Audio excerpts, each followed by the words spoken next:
What if I told you one of the sharpest financial minds of our time is a gun-toting, unfiltered grandmother from Atlanta? For years, we've all laughed at Madea's wild antics. But what if we missed the blueprint for resilience and family power that Tyler Perry was teaching us all along? This is the breakdown of the money game hidden right in plain sight. For over 2 decades, Madea Simmons has been on our stages and screens. And let's be real, the conversation between us has been complicated. We've seen the staggering box office numbers, with the Madea films alone grossing over $660 million, and the entire Madea universe pushing the brand's value well over $1 billion. We've heard the critiques from titans like Spike Lee, who once famously dismissed the work as coonery and buffoonery. We've debated the way our women are portrayed, with many scholars pointing out how the character echoes harmful mammy and sapphire stereotypes. And look, those criticisms are valid and necessary. Madea is loud, abrasive, and her methods are unconventional, to say the least. Receipts check. Perry controls a massive content library of over 1,200 episodes, dozens of plays and 22 films, and a 330-plus acre studio in Atlanta. Ownership turned checks into cash flow, and cash flow into an empire. But in the middle of that debate, buried under the fat suit and the gray wig, we missed something vital. We missed the message because we were too busy looking at the messenger. Tyler Perry, whether he meant to or not, baked a powerful, culturally specific financial playbook into his most famous character. It's a doctrine built for the kind of economic uncertainty that so many of us know all too well. It's a blueprint you won't get in business school or from some Wall Street guru. It's raw, it's real, and it's time we decode it. Before you can get Madea's solution, you have to understand the world of problems she walks into. A Tyler Perry film is almost always a hot mess of financial and emotional drama. These aren't just characters, they're walking examples of common financial traps. You've got the person living a lie they can't afford, the person who is completely dependent on their partner, just one breakup away from ruin, the dreamer who's trapped by debt and addiction, and the family member who sees success as something to hoard for themselves, not a win for the whole family. Tyler Perry shows us a world of people making terrible money decisions that come from pain, low self-worth, and zero guidance. They're all looking for a shortcut or waiting for a savior. This is the crisis that sets the stage for Madea. She doesn't just walk into a room, she walks into a 5-alarm fire. And her first move is never to offer a handout. It's to hit them with a dose of reality so harsh, it forces them to change. So, if these lessons are so powerful, why did so many of us miss them? Why was our conversation about Madea focused on slapstick and stereotypes instead of strategy? Simple. The wisdom was wrapped in a package that mainstream culture, and even a lot of us, were taught to dismiss. Let's be honest, the character of Madea is designed to be provocative. She's a 6-foot-plus man in a dress, based on Perry's own mother and aunt. That image alone is jarring, but it also opened the door for a flood of criticism that drowned out her actual message.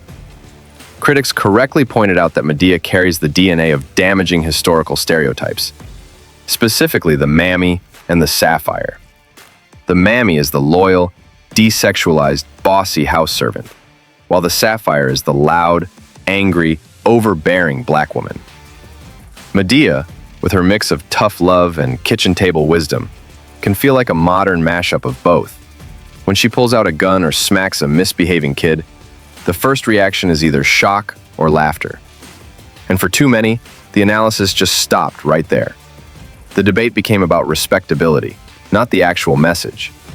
We were so busy debating how she delivered the message, the volume, the comedy, the perceived stereotype, that She doesn't coddle her. She commands, move. She tells a story about a friend praying for God to move a mountain, but the mountain never budged. Madea's advice? The mountain isn't going anywhere. You have to get up and move.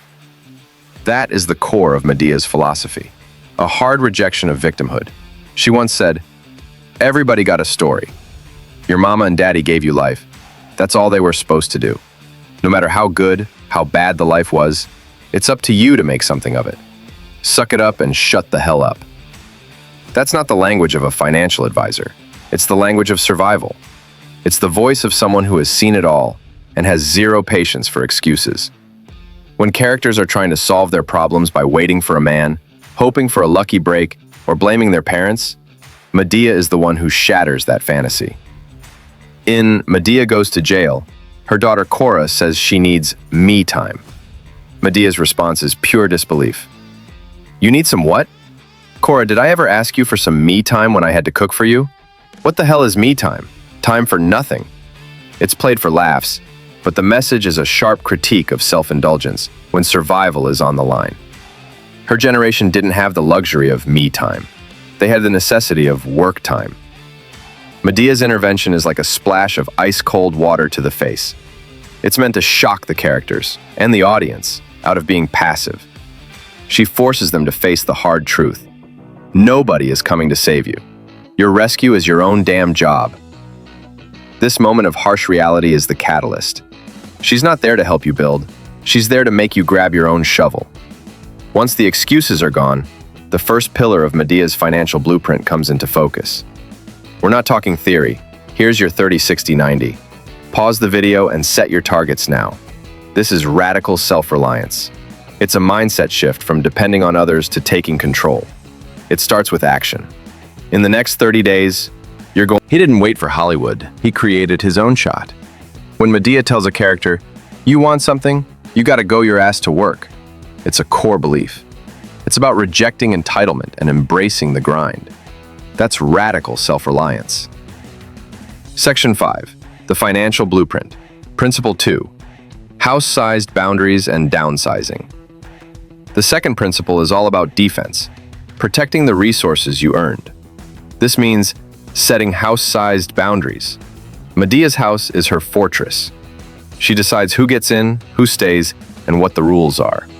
This is a direct metaphor for money. She knows how to say no and mean it. For many of us, that's the hardest part, especially with the black tax and family pressure. So let's make it a tool.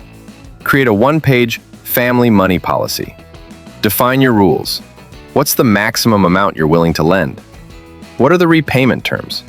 And most importantly, include a no enablement clause. You won't fund behavior that makes the problem worse. Then, you need a script. When a loved one asks for money, you say this: I love you, but my money has rules. I can do $300 one time. In 30 days, we're going to review your written plan to fix the situation. No plan, no second check. It's clear, it's firm, it's love with accountability. The other part of her defense is downsizing. Medea's life isn't about looking rich, it's about having control. She lives below her means, so she can live above her circumstances. By keeping expenses low, you keep your freedom high. Medea's boundaries and modest lifestyle are a 1-2 punch against the biggest wealth killers: family pressure and consumerism. It's a blueprint for building a financial fortress, not a house of cards. Section 6. The Financial Blueprint. Principle 3. Family accountability and the real generational wealth. The third principle is the most complex. Family accountability as the foundation for real generational wealth. It seems like a contradiction to self-reliance of a dollar. True generational wealth is embedding the principles of work and accountability into your family. That is the true inheritance she's building. Medea's principles all serve a bigger strategy, the end game in Tyler Perry's philosophy, the doctrine of ownership. Let's map it. Medea's house-sized boundaries become your business entity, an LLC that separates you from your work. Her tough love becomes your contracts and terms, clear rules for any engagement. And her radical self-reliance becomes your commitment to direct distribution and owning your audience. If Madea is the soldier, Perry is the general. He decided early on, I always want to be the man that owned the house. When Hollywood wouldn't give him the deal he wanted for Diary of a Mad Black Woman, he put up half the money himself in exchange for half the profits, and most importantly, retaining 100% control of his content. He chose ownership over a paycheck. Let's do the split math. Say you have a $1 million project. Path A is a 50-50 licensing deal. A studio funds it. They take a 20% distribution fee off the top of all revenue. From what's left, they recoup their full $1 million. If there are profits after that, You get 50%. You get a check, but they own the asset forever. Path B is the Perry model, ownership. You fund the $1 million.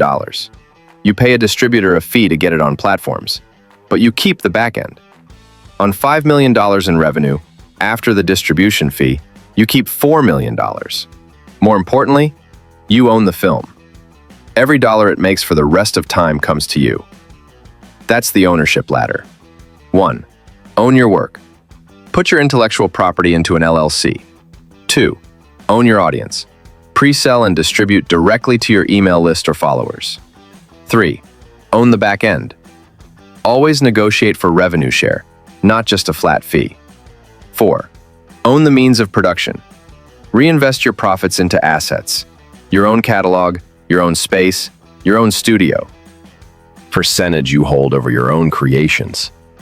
Maybe we missed this blueprint because it wasn't slick or polished. It's loud, it's raw, and it's unapologetically black. It's a survival guide born from the specific pressures we face. Through his most iconic character, Tyler Perry gave us more than movies. He gave us a method. Now, you have the tools. Download the Madea Money Moves one-pager, which has the policy template and the 30, 60, 90-day plan inside. And join the list to get our Ownership Ladder mini course when it drops. It's time to stop laughing and start building.